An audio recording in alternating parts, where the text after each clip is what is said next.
अवघीच तीर्थे घडली एक वेळा अवघीच तीर्थे घडली एक वेळा अवघीच तीर्थे घडली एक वेळा तीर्थे घडली एक वेळा चंद्रभागा डोळा देखिलिया चंद्रभागा डोळा देखिलिया चंद्रभागा डोळा देखिलिया अवघीच तीर्थे घडली एक वेळा अवघीच तीर्थे घडली एक वेळा अवघीच तीर्थे घडली एक वेळा अवघीच तीर्थे घडली एक वेळा चंद्रभागा डोळा देखिलिया चंद्रभागा डोळा देखिलिया डोळा देखिलिया अवघीच पापे गेली दिगंतरी अवघीची पापे अवघीच पापे गेली दिगंतरी अवघीची पापे गेली दिगंतरी वैकुंठ पंढरी देखिलिया पंढरी देखिलिया वैकुंठ पंढरी देखिलिया अवघिया संता एक वेळा भेटे अवघिया संता एक वेळा भेटे अवघिया संता एक वेळा भेटे अवघिया संता एक वेळा भेटे पुंडलिका दृष्टी देखिलिया पुंडलिका दृष्टी देखिलिया अवघीच पापे गेली दिगंतरी अवघीचे पापे गेली दिगंतरी वैकुंठ पंढरी देखिलिया पंढरी देखिलिया वैकुंठ पंढरी देखिलिया कामने जन्माल्याचे सार्थक म्हणे जन्माल्याचे सार्थक म्हणे जन्मालाचे सार्थक म्हणे जन्माल्याचे सार्थक विठ्ठलाची एक देखिलिया विठ्ठलचे कधी कलिया म्हणे जन्मालाचे सार्थक म्हणे जन्माल्याचे सार्थक म्हणे जन्मालाचे सार्थक म्हणे जन्माल्याचे सार्थक विठ्ठलाची एक देखिलिया अवघीच पापे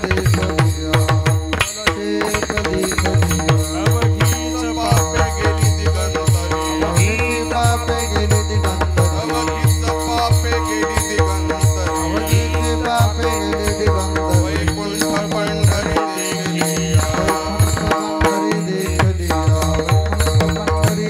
देखिलिया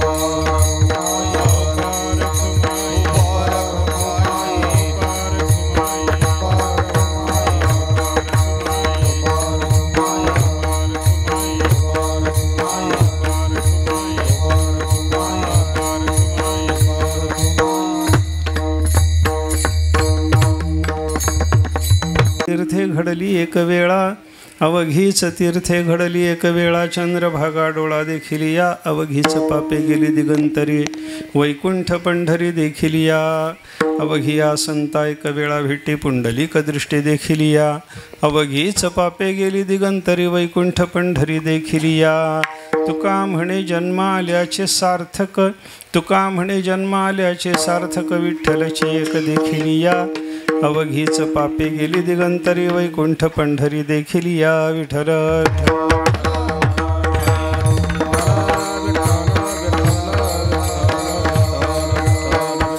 अवघीच तीर्थे घडली एक वेळा अवघीच तीर्थे घडली एक वेळा चंद्रभागा डोळा देखिलिया अवघीच पापे गेली दिगंतरी वैकुंठ पंढरी देखिलिया सेवेकरता घेतलेला अभंग जगद्गुरु संत शिरोमणी श्री तुकाराम महाराजांचं एक पंढरी क्षेत्राचं वर्णन करणारा असा अभंग आहे बरं का.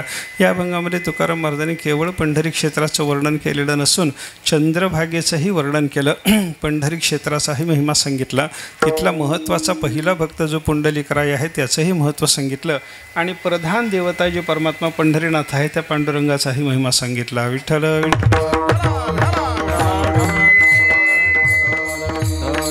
तीर्थक्षेत्र शास्त्र संत आणि देव या चौघाचाही महिमा सांगणारा अशा पद्धतीचा हा तुकाराम महाराजांचा अभंग आहे बरं का.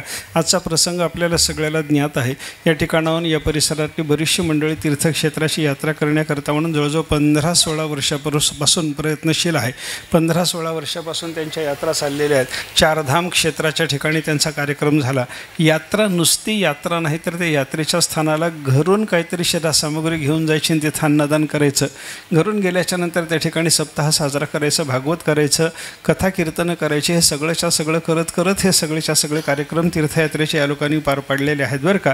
म्हणजे नुसती यात्रा नसून यात्रेच्या सोबत भगवंताचं नामचिंतन, यात्रेच्या सोबत कथेचं चिंतन, यात्रेच्या सोबत सप्ताह कीर्तन सगळं आणि अन्नदान ते घरून शिधा सामग्री घेऊन जाऊन अन्नदान करणं असा सगळा प्रकार या लोकांनी केलेला असल्यामुळं अत्यंत महत्त्वाची अशी ही यात्रा यांची ठरलेली आहे. विठ्ठल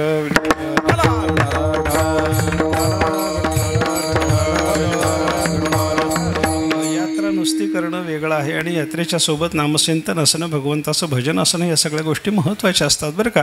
आपल्याला सगळ्याला माहिती असलेला भाग आहे. ज्ञानेश्वर महाराजांना जेव्हा यात्रा करण्याची इच्छा झाली, तीर्थक्षेत्राची यात्रा करावी असा ज्ञानेश्वर महाराजांच्या मनामध्ये विचार निर्माण झाला. मग यात्रा करण्याचा विचार निर्माण झाल्याच्या नंतर ज्ञानेश्वर महाराज एकटे यात्रेला गेले का नामदेवरायाला घेऊन गेले? विचार करा ना. नामदेवरायाला घेऊन गेले आणि नामदेवरायाला यात्रेला घेऊन जायचं आहे. या निमित्तानं ज्ञानेश्वर महाराज नामदेवरायाचे गुरुचे गुरु असताना स्वतः नामदेवरायाला विनंती करण्याकरता म्हणून त्यांच्या घरी गेल्याचं वर्णन आहे. विठ्ठल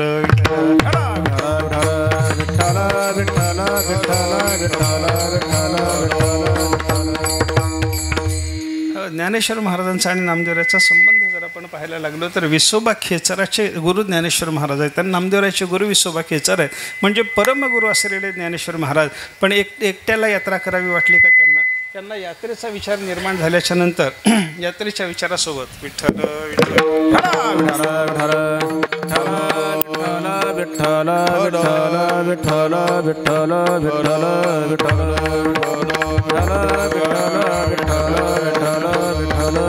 यात्रेचा विचार निर्माण झाला. पण यात्रेला जावं असं वाटल्याच्या नंतर ज्ञानेश्वर महाराज एकटे यात्रेला गेले नाहीत हे लक्षात घ्या बरं का.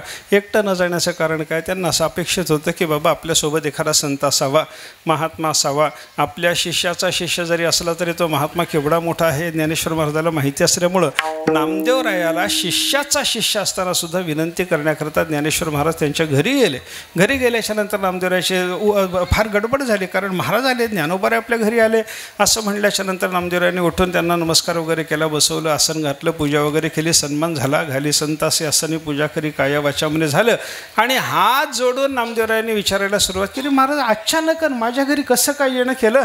ज्ञानोबारायांनी सांगितलं, आता तुमचं झालं का? तुमच्या घरी मी आलो, माझं तुम्ही पूजन केलं, मला गुरुचं गुरु म्हणून सन्मान जो द्यायचा तो दिला. आता मला काही बोलायचं आणि त्यानिमित्तानं तुम्ही आसनावर बसून मी उभं राहून बोलतो म्हणे. नामदेवरायाला आसनावर बसवलं आणि ज्ञानेश्वर महाराजांनी हात जोडून त्यांना बोलायला सुरुवात केली. हे बघा म्हणे नामदेव महाराज, मला तीर्थक्षेत्राची यात्रा करण्याचा मनामध्ये विचार निर्माण झालेला आहे आणि एकटा तीर्थक्षेत्राची यात्रा करण्याला जाण्यापेक्षा तुम्हाला सोबत न्यावं म्हणतो. विठ्ठल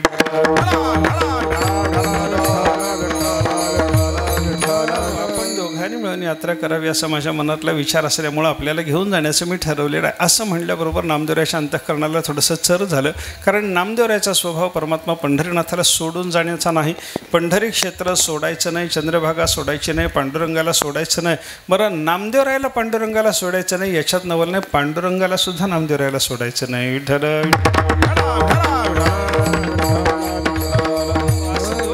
परस्पराचं नातं घट्ट असल्यामुळं नामदेवरायाला जेव्हा ज्ञानेश्वर महाराजांनी विनंती केली की बाबा यात्रेला जायचं आहे आणि यात्रेला तुम्ही माझ्याबरोबर यावं असं सांगितल्याबरोबर त्यांनी विचार केला काय करावं.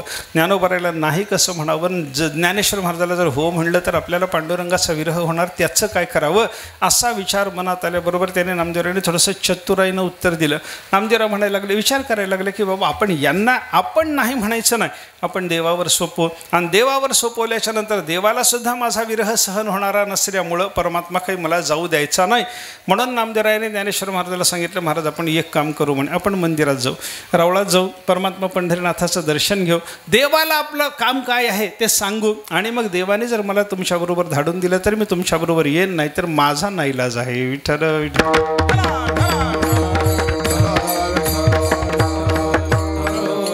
बरोबर ज्ञानेश्वर महाराज म्हणाले, चला आपण देवळात जाऊ, देवाला विनंती करू. म्हणे काय तुम्हाला इथून तुमचं स्वतःचं बोलणं, तुमचं स्वतःचं मत तुम्ही जर देवाकडून मला सांगणार असाल तर देवाकडे जाऊ. म्हणे देवाकडे जायचं ठरलं. दोघंजण देवाकडे आले. दुपारच्या वेळेला अकस्मात असे हे दोघं मिळून आलेले पाहिल्याबरोबर देवाने विचारलं, काय म्हणे, ही तुमची दर्शनाची वेळ नाही, तुम्ही काही यावेळेला माझ्याकडे येत नाही आणि एक एक महात्मा यायच्याऐवजी दोघं महात्मे तुम्ही मिळून तरी कधीच येत नाही, कसं काय येणं केलं सांगा. मग नामदेवरायांनी सांगितलं, ज्ञानेश्वर महाराजाला विचारा म्हणे. ज्ञानोबारायांनी सांगितलं, देवा असं आहे काय, माझ्या मनात तीर्थक्षेत्राची यात्रा करावी असा विचार आलेला आहे, मला यात्रेला जायचं आहे, पण माझ्यासोबत माझी इच्छा आहे की नामदेवरायांनी यावं. तर त्याच्यावर नामदेवरायांनी मी त्यांना विनंती केली, त्यांच्या घरी गेलो, त्यांना सांगितलं असं यात्रेला जायचं तुम्ही माझ्याबरोबर आलं पाहिजे. पण त्याने मला सांगितलं, देवानी पाठवल्याशिवाय मी येत नाही, म्हणून तुमच्याकडे देवा विनंती करायला आम्ही आलो. आणि देवा माझा उद्देश सफल होण्याच्या दृष्टीनं नामदेवरायांनी माझ्याबरोबर यात्रेला येण्याची गरज आहे, तुम्ही देवा नामदेवरायाला माझ्याबरोबर पाठवा. अशी देवाला ज्ञानेश्वर महाराजांनी विनंती केल्याबरोबर देवाच्या मनात लक्षात आलं, लगेच लक्षात आलं, चटकन देवाने लक्षात घेतलं की ज्ञानेश्वर महाराजांनी चला म्हणून विनंती केल्याच्या नंतर नाही म्हणायचं धाडस नाही आणि मला सोडून जायची तयारी नाही, म्हणून हा प्रश्न नामदेवरायांनी माझ्यावर सोपवलेला आहे. देवाच्या लक्षात आलं, पण देवाने नामदेवरायाची समजूत घालण्याकरता सांगितलं, नामदेवा ज्ञानोबाऱ्यासारखा महात्मा संगतीची अपेक्षा करत असेल तर अवश्य जावं म्हणे. विठ्ठल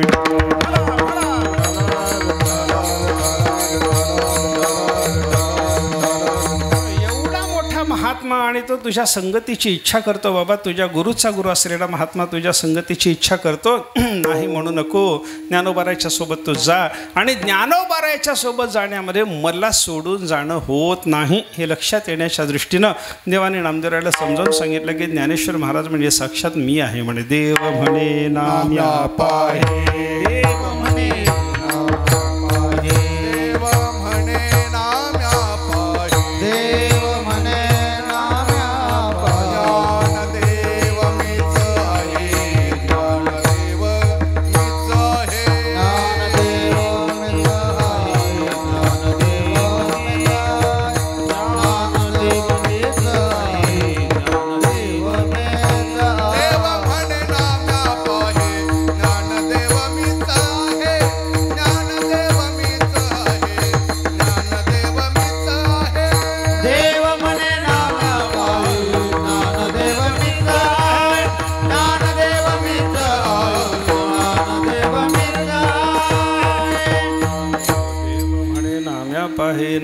ज्ञानदेव मीच आहे. नामदेवरायाला देवाने समजावून सांगितलं, ज्ञानोबारायाला वेगळं समजू नको, ज्ञानदेव मीच आहे, ज्ञानेश्वर महाराज म्हणजे साक्षात मीच आहे असं समज.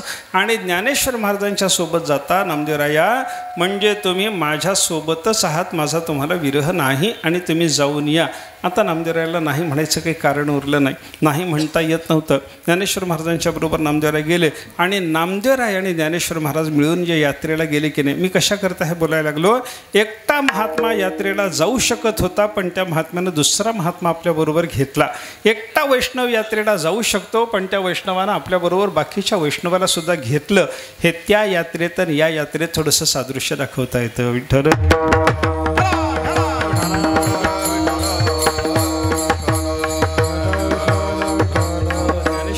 एकटे यात्रा करू शकले असते, तसे या ठिकाणचे महात्मा जे होऊन गेले ना, हरिभक्तीपरायण श्याम महाराज शास्त्री, त्यांना एकट्याला यात्रा करता आली असते.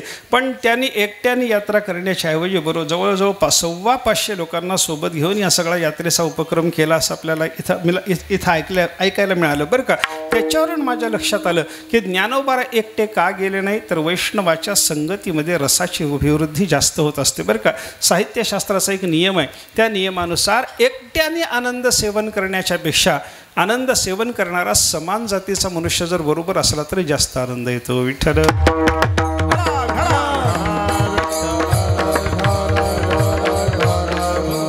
तुम्ही आपण घरामध्ये एकट्याने पारायण करून बघा आणि सामुदायिक पारायणाला जाऊन बसून बघा, कुठला आनंद जास्त आहे मला सांगा बरं. एक जण तरी बोला ना, कुठला आनंद जास्त आहे, माझा एकट्याचा आनंद जास्त आहे का समुदायाचा आनंद जास्त आहे? सामुदायिक पारायणाचा आनंद जास्त आहे. गाथेचं पारायण आपण घरामध्ये करतो आणि 400-500 मंडळी बसून गाथेचं पारायण करते, कुठला आनंद जास्त आहे सांगा मला? समुदायात म्हणजे काय होतं, एका जातीचे सगळेच्या सगळे वैष्णव अधिक संख्येने जेवढे मिळतील तेवढा आनंद वाढत जातो. हा विचार करून ज्ञानेश्वर महाराजांनी आपल्याबरोबर नामदेवराय आणि बरीच मंडळी तीर्थयात्रेला नेलेली होते. हा जसा त्यांचा प्रकार होता तसा इथल्या महात्म्याचा सुद्धा प्रकार असा होता की त्याने सुद्धा आपल्याला सगळ्यांना ही यात्रा घडवलेली आहे. आणि तीर्थक्षेत्राची यात्रा करणं हे सगळ्यात मोठं महत्त्वाचं साधन सांगितलेलं आहे बरं का. मनुष्य देहाला प्राप्त झाल्याच्या नंतर जीवाचं कल्याण होतं आणि जीवाला स्वतःचं कल्याण करून घेण्याकरता हा देह प्राप्त झाल्याच्या नंतर जी कल्याणाची साधना करायची आहे, कल्याणाची साधना म्हणजे सुखाची साधना बरं का. आपल्याला परमानंद प्राप्त व्हावा याच्याकरता मनुष्य देह उपयोगाचा आहे. आणि या मनुष्याच्या देहाला आल्याच्या नंतर जे 84 लक्ष योनीपैकी बाकीच्या देहात करता आलं तेच जर इथं करत बसलो तर काही अर्थ राहत नाही. विठ्ठल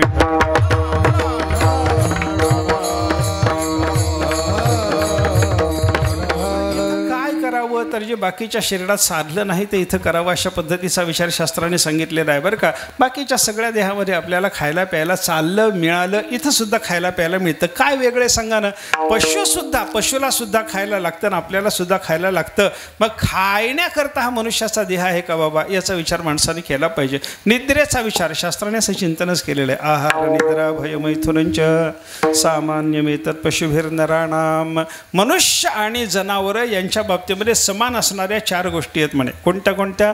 आहाराचा विचार माणसाच्या बाबतीत आणि जनावराच्या बाबतीत समान आहे. आपल्याला खायला लागतं, जनावराला खायला लागतं.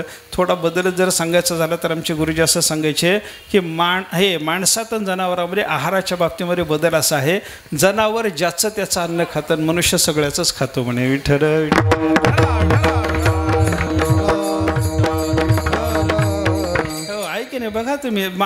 बघा तुम्ही माणसाचं कसं आहे आणि पशुचं कसं आहे. ज्या पशुच्या बाबतीमध्ये जो पशु शाकाहारी म्हणून प्रसिद्ध आहे तो मांसाला तोंड लावायचं नाही. तुम्ही शेळीच्या समोर घोड्याच्या समोर मांस ठेवून बघा, कधी शेळी घोडं मांसाला तोंड लावील का? लावत नाही. आणि वाघाच्या समोर त्याला 8 दिवस भुकेला ठेवून त्याच्यासमोर गवत टाकतो, गवताला तोंड लावील का? लावत नाही. वाघ गवत खात नाही आणि शेळी मांस खात नाही. त्याचं कारण काय? त्यांचं अन्न ते खातात. माणसाचं कसं? दोन्ही चालतं आहे की नाही. असा प्रकार माणसाच्याबद्दल आपल्याला पाहायला सापडतो. पण हे गमतीचं बोलणं जरी सोडलं तरी आहाराचा विषय पशु आणि मनुष्य दोघांच्या बाबतीमध्ये समान ही गोष्ट विसरता येत नाही. आहाराचं जसं आहे तसं निद्रेच्या बाबतीत सुद्धा चिंतन करता येतं. झोप कोणाला लागत नाही. माणसाच्या शरीरामध्ये जन्माला आलेल्या जीवाला ही झोप पाहिजे. गाढवाच्या शरीराला गेला तरी झोप लागते. आमचे गुरुजी त्याच्यात पुन्हा गंमत सांगायचे बरं का. किरड्यावर जाऊन जे झोपतं त्याला गाढव म्हणतात आणि कीर्तनात येऊन जे झोपतं त्याला माणूस म्हणतात. बरोबर आहे का? बघा ना, कथा कीर्तनावर माणसाला झोप लागते की नाही? बऱ्याच वेळेला लागते.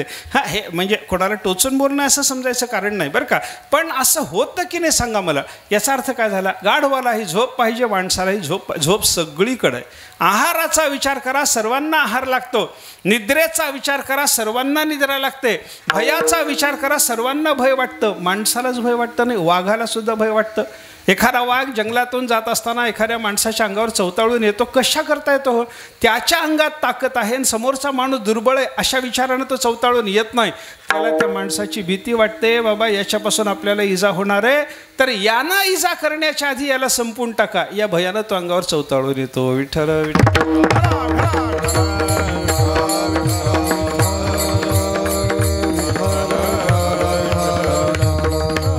पशु आणि मनुष्य सर्वांच्या बाबतीमध्ये भयाचा विचार सुद्धा समान रीतीने सांगितलेला पाहायला सापडतो. आणि विषय सेवन 4था प्रकार सांगितला.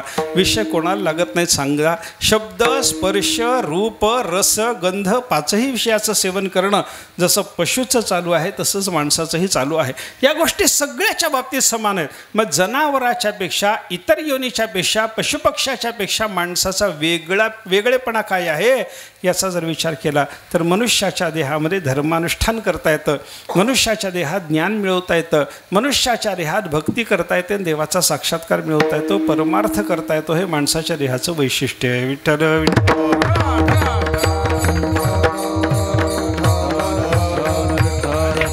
संतांनी हा विषय आपल्याला समजावून सांगितला. भजन करण्याकरता दुसरा देह चालतो का? येचे देही घडे देवाचे भजन. देवाचं भजन व्हायचं असलं तर ते मनुष्याच्या देहातच घडतं.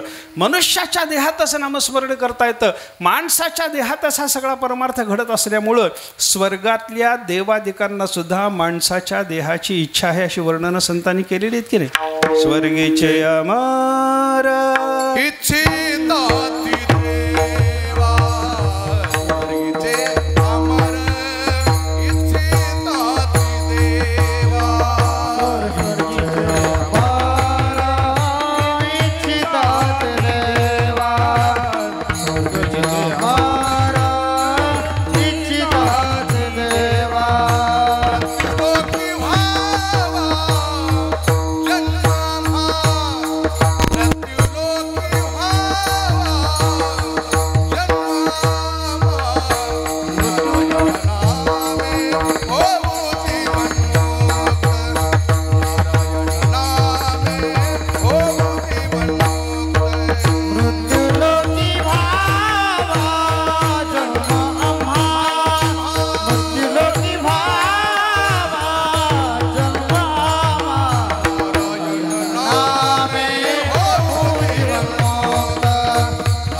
ते देवा मृत्यूलोके व्हावा जन्मामहा. स्वर्गातल्या देवाधिकांना सुद्धा, अमर शब्दाचा अर्थ देव, स्वर्गात राहणाऱ्या देवांना सुद्धा मृत्यूलोकातल्या देहाची इच्छा आहे. कशा करता? नारायण नामे होऊ जीवनमुक्त. कीर्तन यानंत गाऊ गीते. कीर्तन करावं, संकीर्तन करावं, देवाचं गायन करावं, देवाचं गुणवर्णन करावं, देवाचं स्तवन करावं, देवाची स्तुती स्तोत्र गावीत आणि भगवंताचं नामस्मरण करून जीवनमुक्त व्हावं, मोक्ष पदवी प्राप्त करून घ्यावी. त्याच्याकरता हा मनुष्याचा देहच उपयोगाचा आहे. एवढा विचार करून स्वर्गातल्या देवांना सुद्धा या माणसाच्या देहाची इच्छा आहे बरं का. इह लोकेचा हा देह, इह लोकेचा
हा देव इच्छिता ते पाहे. मागच्या प्रमाणात आणि या प्रमाणामध्ये थोडंसं वैशिष्ट्य आहे बरं का.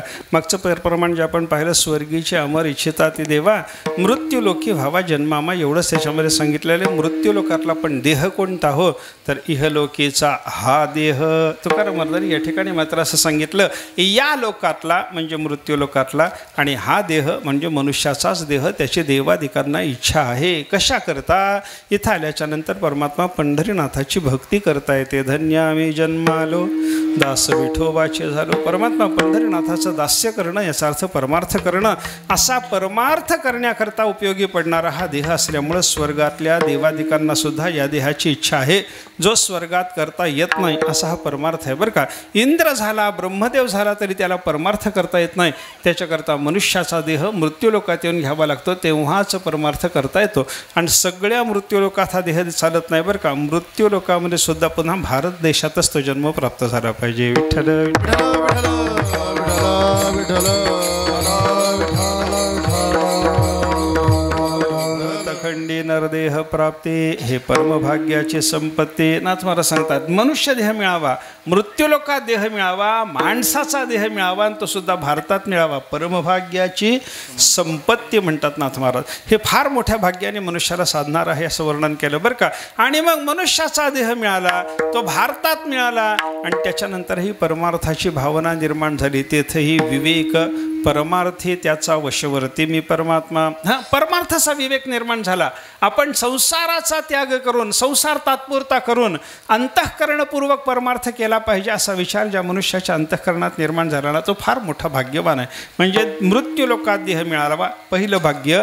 मनुष्याचा देह मिळावा, दुसरं भाग्य. हा मनुष्याचा प्राप्त झालेला देह परमार्थाला लावावा अशा पद्धतीची भावना व्हावी, त्याच्या पुढचं भाग्य. आणि परमार्थ सफल होऊन देवाचा साक्षात्कार व्हावा, सगळ्यात मोठं भाग्य. विठ्ठल विठ्ठल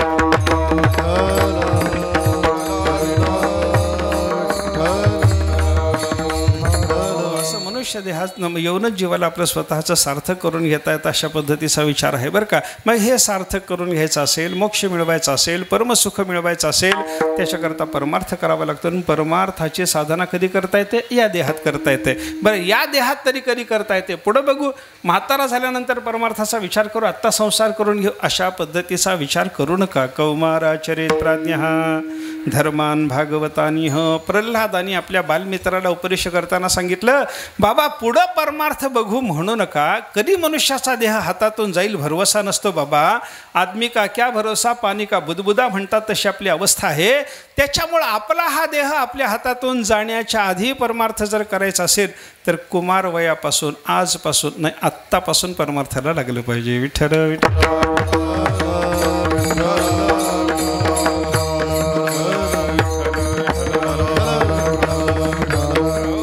याचा अर्थ काय झाला, आपली जोपर्यंत शरीर संपत्ती आपल्याला साथ देते तोपर्यंत मनुष्याने परमार्थाची साधना करून घेतली पाहिजे. हातपाय धड असले पाहिजे. जव हे सकळ सिद्ध आहे.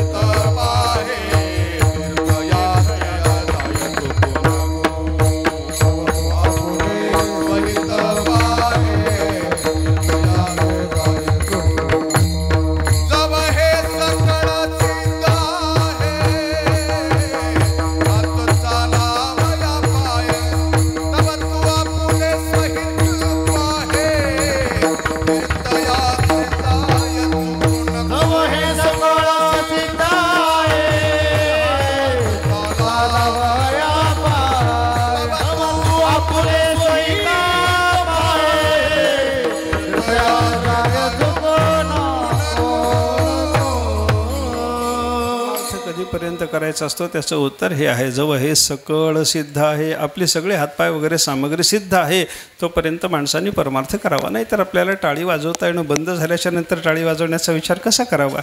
आपली वाणी बंद पडल्याच्या नंतर आपल्याला नामस्मरण करता येईल का सांगा. पायातली ताकद संपल्याच्या नंतर आपल्याला ज्ञानोबाऱ्याच्या वारीला जावं वाटलं किंवा तीर्थक्षेत्राची पायी वारी करावी वाटली, काय उपयोग आहे सांगा ना. हात चालावया पाय, काहीतरी करण्याच्या कामात हातात ताकद असली पाहिजे, चालण्याची शक्ती पायामध्ये असली पाहिजे. तव तू आपले स्वहित पाहे, तोपर्यंतच माणसाने आपल्या हिताचा विचार करावा. नाहीतर घराला आग लागल्यावर विहीर खणण्याचा जसा प्रकार असतो की नाही, तसा प्रकार होऊन बसतो आणि आपला परमार्थ झाला नाही, अंत जवळ आला आणि आत्ता परमार्थ करू म्हणेपर्यंत काळ आपल्याला घेऊन जातो. विठ्ठल विठ्ठल.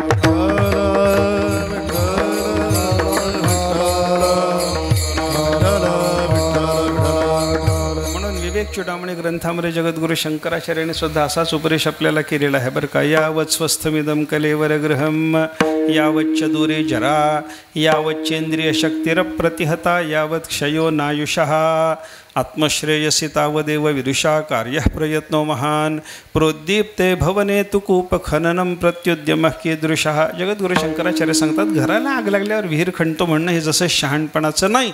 आग लागली तर आपल्याकडं भरपूर पाणी असावं याचा विचार करून घर बांधायच्या आधी विहीर खणून ठेवावी. विठ्ठल विठ्ठल.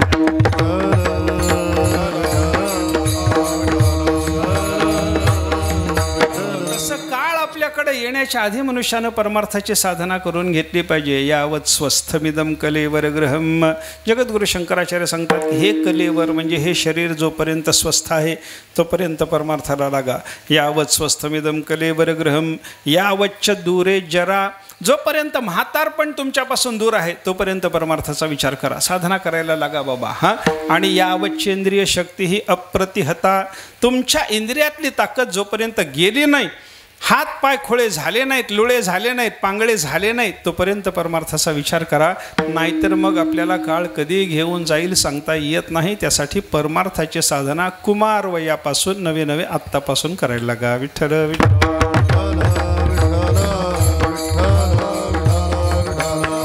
असा जो परमार्थ करायचा असतो, अगदी हातपाय धड असेपर्यंत करायचा जो परमार्थ असतो ना, त्या परमार्थाची पहिली साधना कोणती. तुकाराम महाराजांनी या ठिकाणी आपल्याला सांगितले, तीर्थयात्रे जाय चुको नको. कल्याण करून घ्यायचं ना बाबा, सुख साधायचं ना बाबा, त्याच्याकरता माणसानं तीर्थक्षेत्राची यात्रा केली पाहिजे. तीर्थव्रते भाव धैर्य करुणा.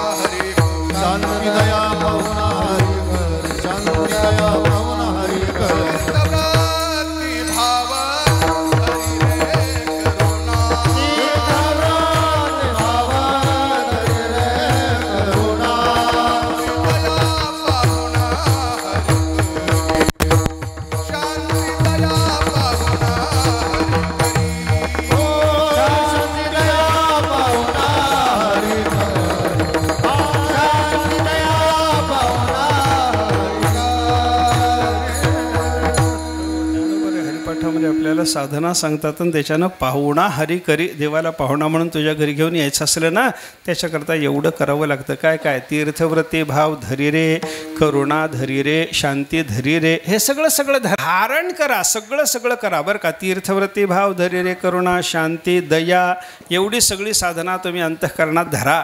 दयावान व्हा, शांती संपन्न व्हा, करुणायुक्त व्हा, तीर्थक्षेत्राच्या संबंधानं अंतःकरणामध्ये परमादर बाळगा. आणि एवढं सगळं करून ही सगळी साधना करायला लागलात की पाहुणा म्हणून देव तुमच्या घरी आल्याशिवाय राहायचा नाही. विठ्ठल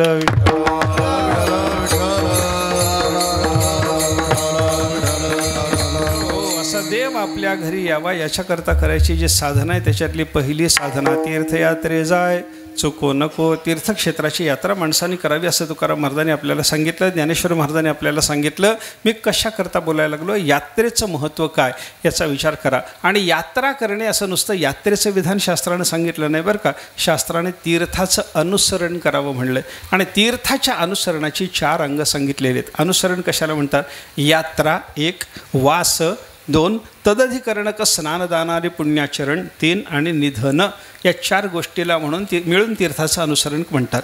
तीर्थाचं अनुसरण करा म्हणजे पहिली गोष्ट तीर्थक्षेत्राची यात्रा करा. विठ्ठल विठ्ठल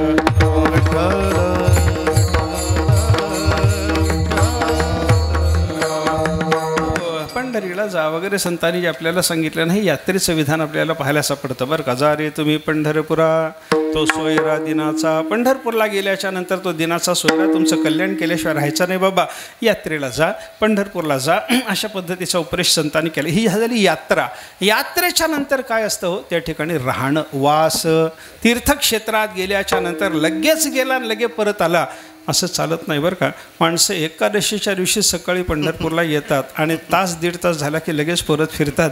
त्याला वास घडत नाही. पंढरीचा वास, चंद्रभागे स्नान, आणि दर्शन विठोबाचे वगैरे वगैरे जे नामदेवरायासारख्या संत महात्म्याने सांगितलं ना, याला वास म्हणतात. वास म्हणजे वस्ती. त्या तीर्थक्षेत्रामध्ये वस्ती झाली पाहिजे. आपल्याला शास्त्रामध्ये वर्णनं पाहायला सापडतात पहा. प्रयाग वगैरे क्षेत्राच्या बाबतीमध्ये कल्पवासाचं विधान आहे. कल्पवास म्हणजे काय? तिथं ते माघ महिन्यात वगैरे राहणं याला कल्पवास म्हणतात. पण कल्पवास शब्दाचा खरा अर्थ असा आहे, आईच्या उदरात जसं बालक 9 महिने 9 दिवस राहतं त्याप्रमाणे एका क्षेत्रामध्ये कायमचं 9 महिने 9 दिवस राहणं याला कल्पवास म्हणतात. विठ्ठल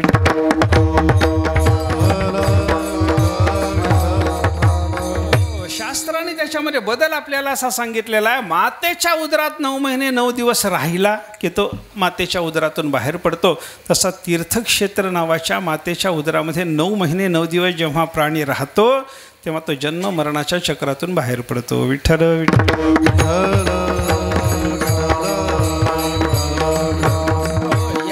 तीर्थक्षेत्राची यात्रा आणि यात्रेच्या नंतर त्या ठिकाणी वास. वास म्हणजे राहणं. एक काशी खंडामध्ये आलेलं वर्णन असं आहे, काशी क्षेत्रामध्ये कायम राहावं. आणि काशी क्षेत्रात राहणं होत नसेल, आपल्याला इथून लगे बाहेर पडावं असं वाटत असेल, स्वभाव चंचल असेल, तर त्या माणसाने काय करावं? त्याने असं वर्णन केलं अगस्त्य मुनींनी त्या ग्रंथामध्ये की अश्मनाचरण हत्वा वसेद वाराणसीम पुरीम. काशी क्षेत्रात राहण्याचा संकल्प झालेल्या माणसाचं मन चंचल होऊन त्याला बाहेर चलायला भाग पाडत असेल, त्यांना बाहेर जाऊ नये म्हणे. दगडाने पाय ठेचून घ्यावेत पण कायम काशीमध्ये राहावं. विठ्ठल विठ्ठल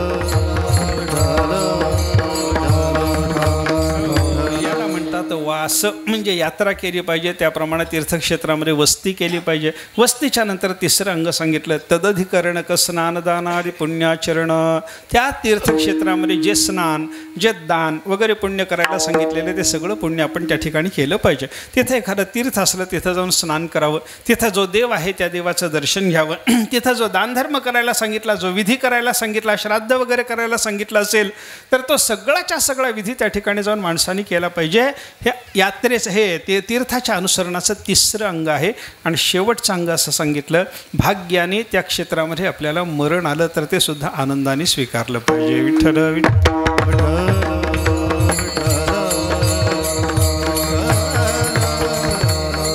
4 अनुषंगाने आपलं तीर्थाचं अनुसरण पूर्ण होत असा धर्मशास्त्राचा विचार आपल्याला पाहायला सापडतो बरं का. मी हे कशाकरता बोललो, आपली जी यात्रा झाली ना, हे 500-500 लोक जे यात्रेला जाऊन आले ना, हे यात्रा म्हणजे नुसती यात्रा केली, पळत पळत गेले, त्या क्षेत्रात गेले आणि लगेच तिथून बाहेर पडले असं झालं नाही. या लोकांनी त्या ठिकाणी जाऊन 7-7 दिवसपर्यंत मुक्काम केलेला आहे. त्या ठिकाणी गेल्याच्या नंतर यांचा वास झाला. त्या ठिकाणी वस्ती केल्याच्या नंतर नुसती वस्ती झाली नाही, अनेक वैष्णवाचं एका ठिकाणी येणं झालं आणि त्याच्या योगानं काय झालं तर नामस्मरण झालं, भजन कीर्तन झालं, भागवत झालं.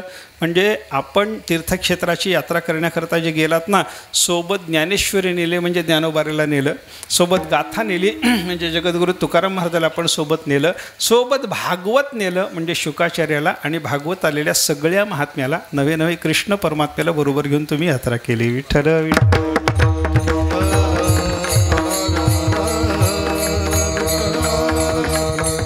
अशी यात्रा करत असताना बरोबर जे आले ना सगळे, हे सगळे आनंद वाढवणार आहेत बरं का. ज्ञानोबा सोबत आले, आनंद वाढवतात.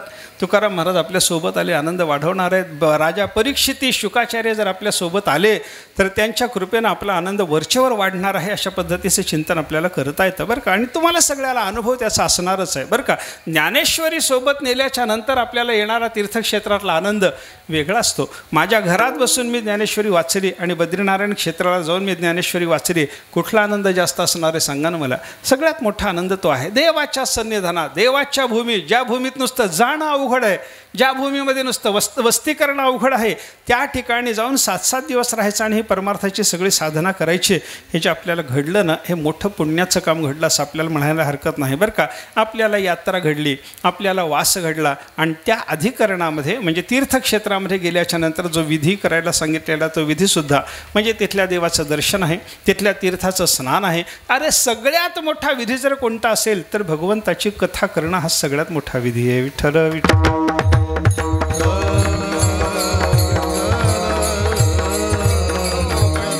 विधी सांगताना तुकोबारांनी नाही सांगितलं का, चंद्रभागे स्नान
स्नान विधी तो हरिकथा. महत्त्वाचा विधी कोणता असेल तर हरिकथा नावाचा विधी आहे. तो सगळ्या तीर्थक्षेत्रामध्ये आपल्याला करायला मिळाला, ही सगळ्यात मोठी भाग्याची गोष्ट आहे असं आपल्याला चिंतन करता येतं बरं का. मी कशाकरता बोललो, आपल्याला यात्रा घडली, आपल्याला तीर्थक्षेत्राची वस्ती घडली, आपल्याला त्या तीर्थक्षेत्रामध्ये व्हायचा जो विधी आहे तो सगळ्याच्या सगळा व्यवस्थित रीतीनं करता आला. हे सगळं झालं हो, पण हे सगळं होत असताना जे काही निधीच्या रूपामध्ये द्रव्य जमा होत होतं, ते जमा झालेलं सगळंच्या सगळं द्रव्य आपल्याजवळ न ठेवता उरलेलं 1.5 कोटी द्रव्य वारकऱ्याला परत केलं गेलं. ही सुद्धा या यात्रेची एक वैशिष्ट्यपूर्ण घटना आपल्याला सांगता येण्यासारखी आहे बरं का. आणि त्याच्याहीपेक्षा महत्त्वाचं थोडंसं पुढं जाऊन मी बोलतो, आपण जी परमार्थाची साधना करतो कशा करता, आपल्याला वैकुंठाला जायला विमान यावं म्हणून. पण रामेश्वर क्षेत्रावरून आपल्या आपल्या घरी यायला कोणाला विमान मिळतं का हो? पण या कथेला गेलेल्या लोकाला घरी यायला सुद्धा विमान मिळालं. विठ्ठल विठ्ठल.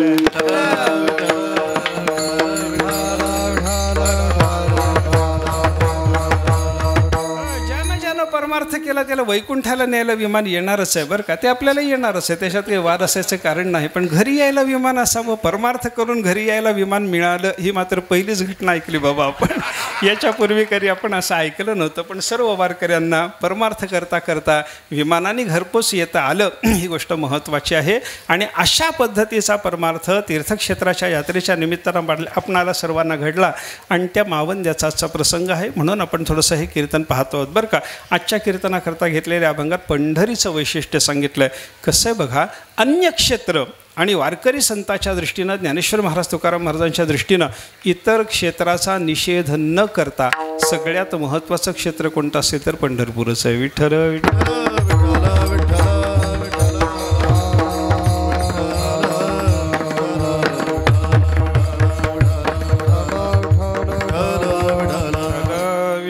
हो, असं हे पंढरी नावाचं जे क्षेत्र आहे, या पंढरी क्षेत्राचा महिमा तुकाराम महाराज या अभंगातून आपल्याला बोलायला लागले. आणि पंढरीचा महिमा सांगत असताना पंढरीमधलं महत्त्वाचं प्रधान तीर्थ जी चंद्रभागा आहे ना, त्या चंद्रभागेचा काय महिमा महाराज अभंगाच्या पहिल्या शरणात.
क्षेत्र आपण आता 15-16 वर्ष यात्रा करून आला, पण इतक्या सगळ्या यात्रेमध्ये इतर सगळ्या क्षेत्रामध्ये आपल्याला आनंद आला. ज्ञानोबरायांनी तीर्थक्षेत्राच्या संबंधानं भावना धरायला सांगितले.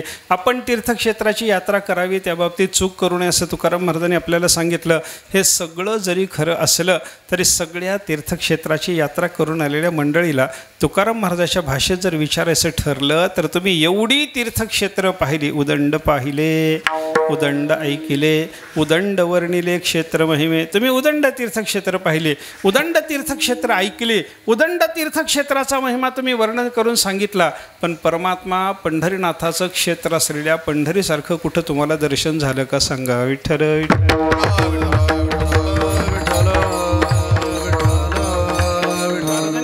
विचारलेलंच आहे ना, ऐसी चंद्रभागा ऐसे भीमातीर, ऐसा विटेवर देव कोठे, ऐसे संतजन, ऐसे हरिदास, ऐसा नामघोष सांगा कोठे. असं कुठेही आपल्याला पाहायला सापडत नाही. बघा, तुम्ही गेलात सगळेजण भजन करत होतात म्हणून नामघोष होता का? तिथले लोक नामघोष करत होते म्हणून नामघोष होता? सांगा ना. तिथले लोक नामघोष करत होते का तुम्हीच नामघोष करत होता? सांगा ना. यात्रेला गेलेले लोक इथं बसला असाल ना कोणी, मला सांगा ना. तिथल्या लोकांच्याकडून नामघोष होता का आपलाच नामघोष होता? तिथलं कीर्तन चालू होतं का आपलंच कीर्तन चालू होतं? भागवताची कथा तिथले लोक करत होते का आपण गेलेले लोक करत होतो? याचा विचार करा ना. पंढरीचे लोक जावे तरच भजन कीर्तन होतं. विठ्ठल विठ्ठल.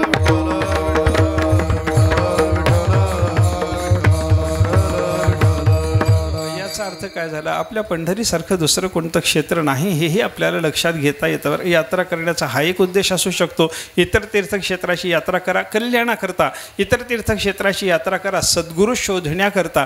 बरं का, त्या मदारसेच्या अभंगामध्ये मदारसेनं आपल्या पोराला उपदेश केला, उठे पुत्रा जाई बाळा तीर्थे रे हिंड. हा कशा करता तीर्थक्षेत्राची यात्रा करायची? साधू आणि संत तेथे असती उदंड, उदंड संताची भेट होईल म्हणून तीर्थक्षेत्राची यात्रा कर बाबा. त्या संताला भेटून काय करू आहे? तया माझे आत्मज्ञानी जो न बोले वितंड, तो तू गुरु करी तो तुझं बुझविलं प्रचंड. मदारसेनं आपल्या पोराला समजावून सांगितलं, यात्रा कर, त्या तीर्थक्षेत्रामध्ये अनेक महात्म्य असतात, त्यांची दर्शनं घे, आणि त्या सगळ्या महात्म्यामध्ये जो आत्मज्ञानी आहे, विनाकारण बडबड करत बसत नाही, परमार्थाच्याच गोष्टी बोलतो, असा असलेला महात्मा शोधून त्याला गुरु कर. त्याच्या कृपेनं तुला परमात्म्याचं ज्ञान होईल. विठ्ठल विठ्ठल.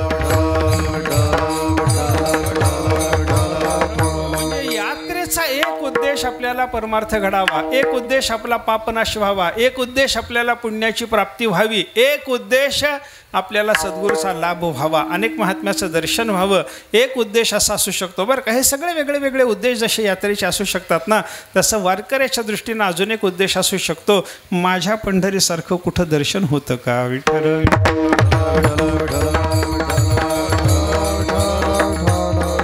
असं चंद्रभागेसारखं सगळ्याला या आणि पापनाश करून जा म्हणणारं तीर्थ जगामध्ये कुठे भेटेल का सांगा? तुम्हाला भेटत नाही. बघा, बाकीच्या तीर्थाचा महिमा वेगळा. बाकी गंगा वगैरे सगळ्या तीर्थामध्ये स्नान करावं लागतं. शुचित्वे शुचिगांग होये पापतापही खाये, परी तेथ आहे बुडणे एक. गंगेमध्ये सुद्धा बुडी मारावी लागते. पण चंद्रभागेचं कसं? चंद्रभागा डोळा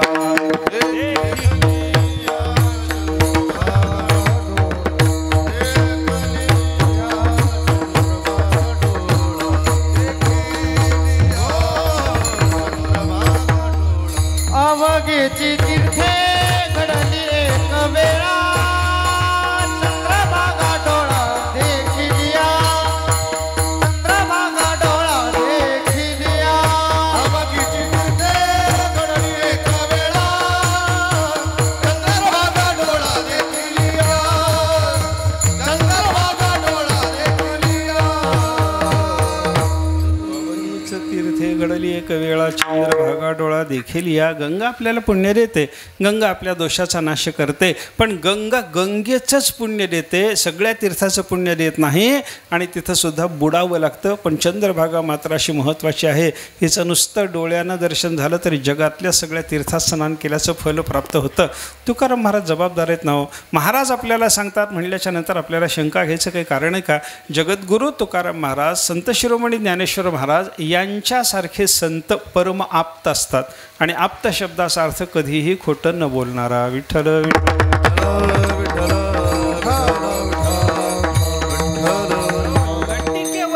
नाही म्हणणारे तुकाराम महाराज आहेत बरं का. आणि माझी या सत्यवादाचे तप वाचा केले बहुत कल्प, अनेक कल्पापासून मी खरं बोलत आलो म्हणणारे ज्ञानेश्वर महाराज आहेत. त्यांच्यासारखे परमाप्त असलेले महात्मे आपल्याला सांगतात चंद्रभागा एवढी महत्त्वाची आहे की तिचं नुसतं डोळ्याने दर्शन घ्या, जगातल्या सगळ्या तीर्थात स्नान केल्याची फलश्रुती प्राप्त होते. अशी चंद्रभागा कुठं तुम्हाला पाहायला मिळाली का सांगा?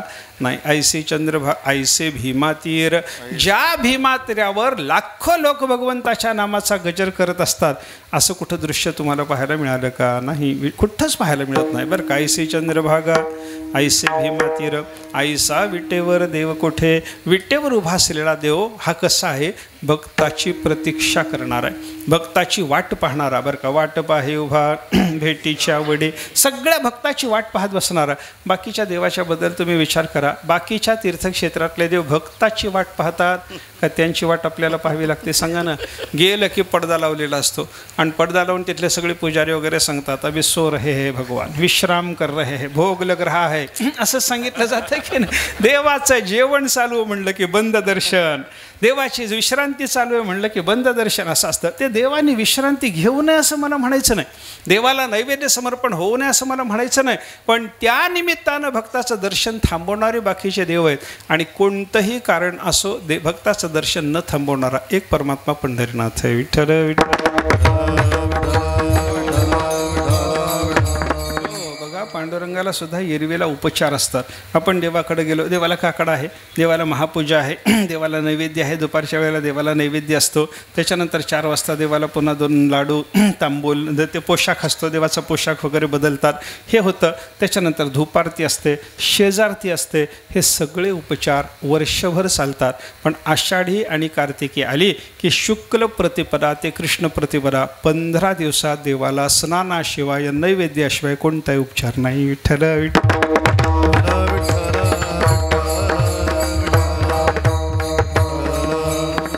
देवाचं शेजघर बंद असतं, देवाचा पलंग उभा करून ठेवलेला असतो, देवाच्या पाठीमागं लोड लावलेला असतो. सकाळचं स्नान, दुपारचं नैवेद्य याच्याशिवाय कोणताही उपचार न घेता, रात्रीची झोप न घेता अखंड भक्ताच्या दर्शनाकरता म्हणून 24 तास परमात्मा पंढरीनाथ उभे राहतात. असा देव कुठं पाहायला मिळाला का सांगा मला? विठ्ठल विठ्ठल.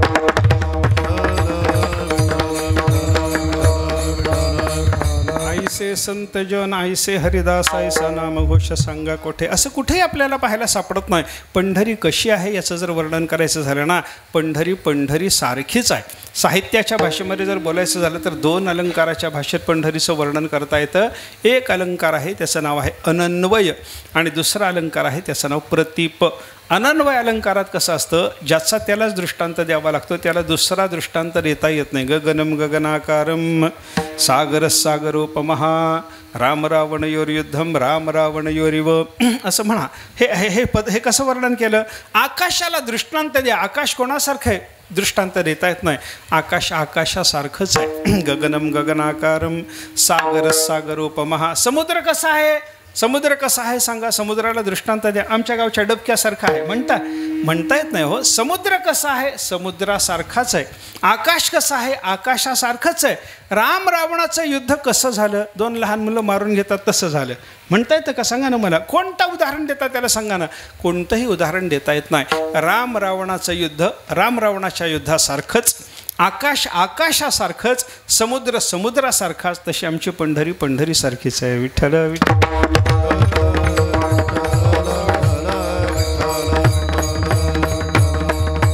हे अनन्वय अलंकाराच्या भाषेमधलं वर्णन झालं बरं का. दुसरा अलंकार मी सांगत होतो प्रतीप. आणि प्रतीप अलंकाराचं वर्णन, प्रतीप अलंकाराच्या बद्दल जर चिंतन करायचं झालं, प्रतीपम उपमानस्य कैमर्थ्यमपि मन्वते, हे प्रतीप अलंकाराचं लक्षण सांगितलेलं आहे बरं का. प्रतीप अलंकार काय करतो?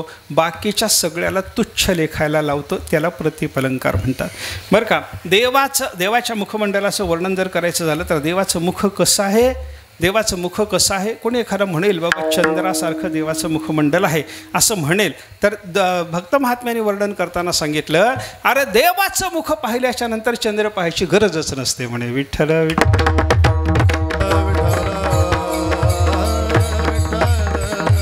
तुझी निढळी कोटी चंद्र प्रकाशे. एका मुखमंडलावरनं एका कपाळावर त्याच्या कोटी चंद्राचा प्रकाश असला तर देवाच्या मुखमंडलाच्या समोर चंद्र तुच्छ आहे.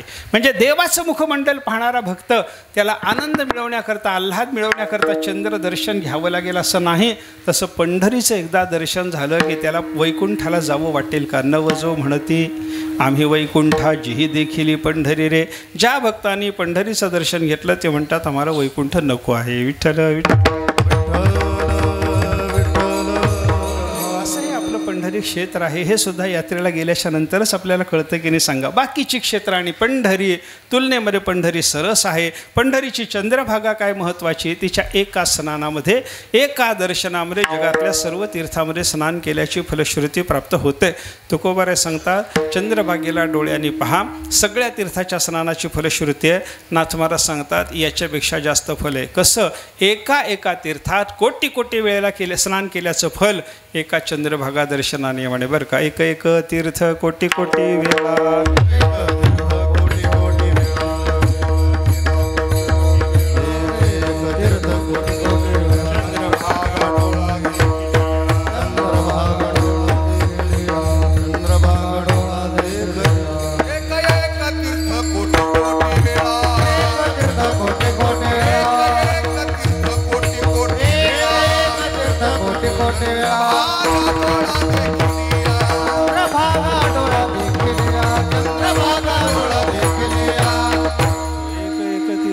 कोटी कोटी वेळा चंद्रभागा डोळा देखील या. एका तीर्थात कोटी कोटी वेळेला स्नान केलं. आणि किती तीर्थ जगात आहेत शास्त्राने त्याचं गणित सांगितलं. मला विस्तार करायला वेळ नाही. आधीच मला यायला वेळ झाल्यामुळे अगोदरच उशीर झाला आहे. आपल्याला थोड्या वेळात आटोपलं म्हणजे पुढच्या जेवणाला वगैरे सोपं जातं बरं का. म्हणून थोडं 10-5 मिनिटात आपल्याला आटोपायचं आता.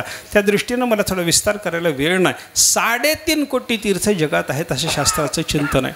3.5 कोटी तीर्थ. तेवढ्या सगळ्या तीर्थात स्नान केल्याचं फल कधी मिळतं, चंद्रभागेचं एकदा डोळ्याने दर्शन घेणार. माणसं म्हणतात डोळ्यानं पाहिल्यावर जर एवढं काम भागत असलं तर स्नान कशाला करा.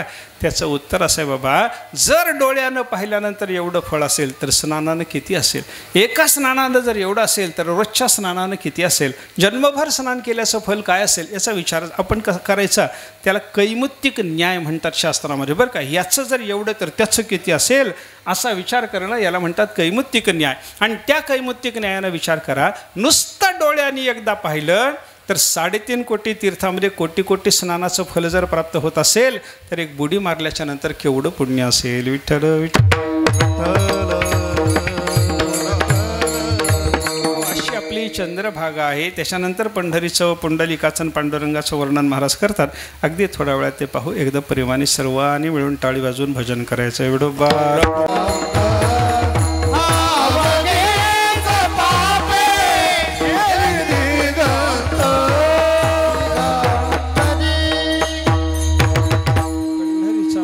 त्या संबंधानं तुकाराम महाराज सांगायला लागले, अवघीच पापे गेली दिगंतरी वैकुंठ पंढरी देखील. या सगळ्या पापाचा नाश करणारं पंढरी क्षेत्र आहे. सगळी पापं पापामध्ये अनेक प्रकार शास्त्राने सांगितले.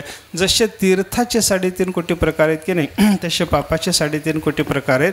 अरे 3.5 कोटी प्रकारचं पाप आहे म्हणून एका पापाला घालवण्याकरता एक तीर्थ म्हणून 3.5 कोटी तीर्थ आहेत.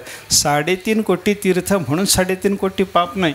3.5 कोटी प्रकारची पापं आहेत म्हणून 3.5 कोटी प्रकारची तीर्थ त्याच्याकरता देवानं निर्माण करून ठेवलेली आहेत. ही सगळी पापं जर जायची असतील आपल्याला या सगळ्या पापाचा प्रकार लक्षात राहणार नाही. म्हणून शास्त्राने 3च प्रकार केले, कायिक वाचिक मानसिक पाप. हे आपल्याला लक्षात राहतं. पण याच्यातही अजून प्रकार करत असताना ज्या दोषाला प्रायश्चित्त आहे असं काही पाप असतं आणि ज्या पापाला प्रायश्चित्त नाही असं काही पाप असतं. पंढरीच्या दर्शनानं शास्त्रात ज्या पापाच्या नाशासाठी प्रायश्चित्त सांगितलेलं नाही तेही पाप पंढरीच्या दर्शनानं जातं. जया दोषा परिहार नाही धुंडिता शास्त्र ते हरते अपार पंढरपूर देखील या. पंढरीचं नुसतं डोळ्याने दर्शन घ्या. पण नुसतं डोळ्याने दर्शन घ्या म्हणजे गेला चंद्रभागेला नुसतं पाहून आला, गेला पंढरपूरला असं बघितलं असं चालत नाही. पंढरीला पाहायला जायचं ते वारकरी होऊन भावनेनं जावं लागतं. विठ्ठल होय होय वारकरी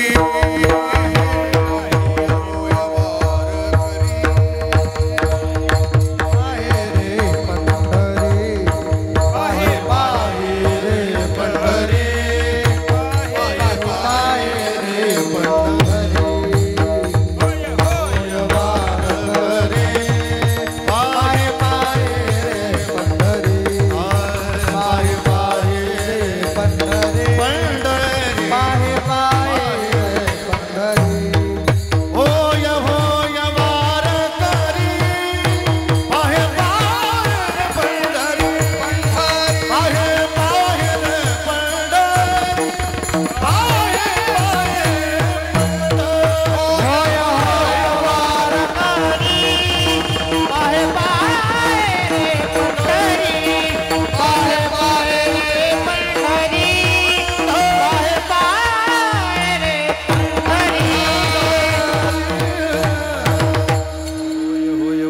वारकरी पाहे पाहे रे पंढरी, वारकरीहून पंढरी पहावी बरं का.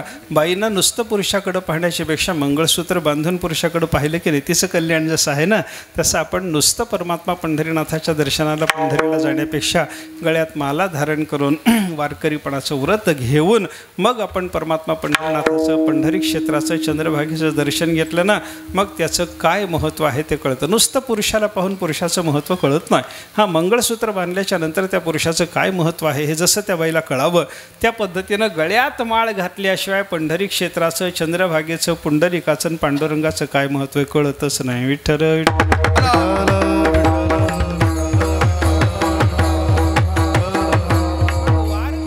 पंढरीचं दर्शन घेतलं की सगळ्याच्या सगळ्या पापाचा नाश होतो, हे फल सांगितलं बरं का. हां, चंद्रभागेचं महत्त्व काय, एकदा चंद्रभागा डोळ्यानं पाहिलं की सगळ्या तीर्थाच्या स्नानाची परशुरते. पंढरीचं महत्त्व काय, एकदा पंढरीचं दर्शन घेतलं की सगळ्या पापाचा नाश. आता तिथला महत्त्वाचा पहिला संत आहे पुंडलिक. त्या पुंडलिकाचं दर्शन जर घेतलं, तो जर डोळ्यांनी पाहिला तर काय मिळतं महाराज?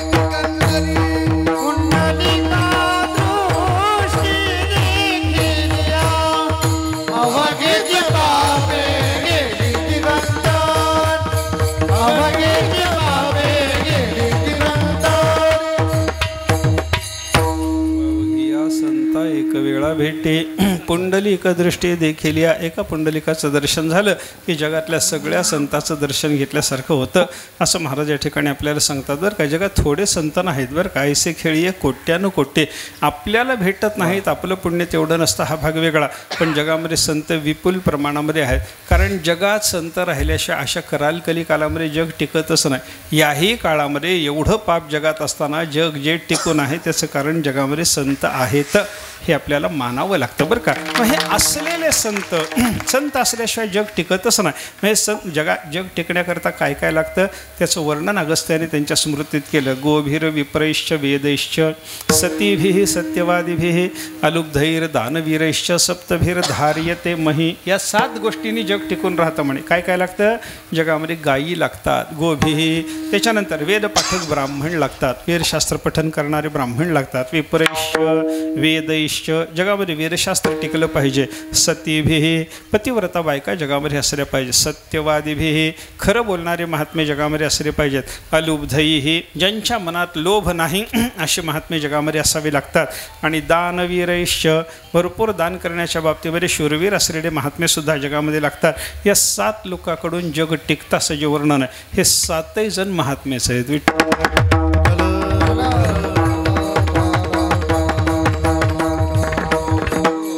विचार करा, पशुमध्ये महात्माच म्हणण्यासारखी गाय आहे की नाही सांगा मला. गाय महात्मा आहे, ब्राह्मण वेदशास्त्र पठन करणारा ब्राह्मण महात्मा आहे, विप्रेश्च, वेद हे ग्रंथामधले ग्रंथातले जे महात्मे आपल्याला पाहायला सापडतात. ज्ञानेश्वरी म्हणजे ग्रंथातला महात्मा, गाथा म्हणजे ग्रंथातला महात्मा, वेद म्हणजे ग्रंथातला महात्मा बरं का.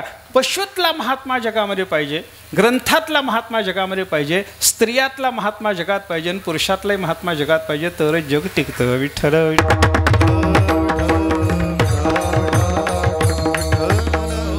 जगामध्ये संत असावे तेव्हा जग टिकतं. वर्तमान काळात जग टिकू नये, संत आहेत हे मानावं लागतं. मागं जग होतं म्हणजे मागं जग टिकण्याकरता संत होते.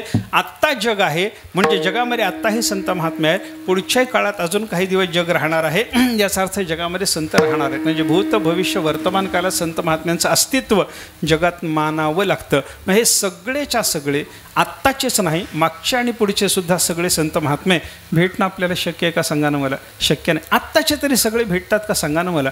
नाही, शक्य नाही. आत्ताचेही भेटत नाही तर मग मागच्या पुढच्याचा तर प्रश्नच नाही. मग कोणी संत आपल्याला एक संत भेटायचा झाला तर बहु अवघड असे संत भेटे असं वर्णन तुकाराम महाराज करतात. एक संत भेटायला अवघड आहे.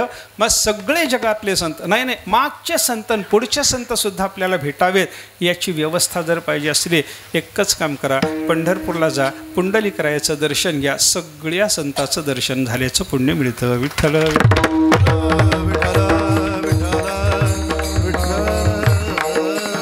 परमात्मा पंढरीनाथ ज्याच्या योगानं चंद्रभागेला महत्त्व, ज्याच्या योगानं पंढरी क्षेत्राला महत्त्व, ज्याच्या योगानं पुंडलिकाचा नावलौकिक झाला, त्या परमात्मा पंढरीनाथाच्या दर्शनानं काय होतं महाराज शेवटच्या चरणातून कमने जन्मा आलाचे सार्थक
तीर्थक्षेत्राला जाऊन आल्यानंतर मला सांगा, डोळे मिटून ही चाल ऐकल्यावर पंढरी आणि पांडुरंग डोळ्यासमोर जसे उभे राहतात,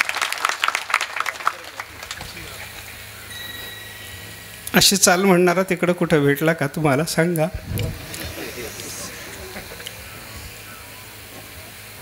हे कुठं आहे? आपल्या वारकऱ्यात आहे. हे कुठं आहे? पंढरी क्षेत्रात आहे. हे कुठं आहे? परमात्मा पंढरीनाथाला शरण गेल्याच्या नंतर आहे. ही गोष्ट आपल्याला लक्षात आली की नाही सांगा मला. मी कशा करता बोललो?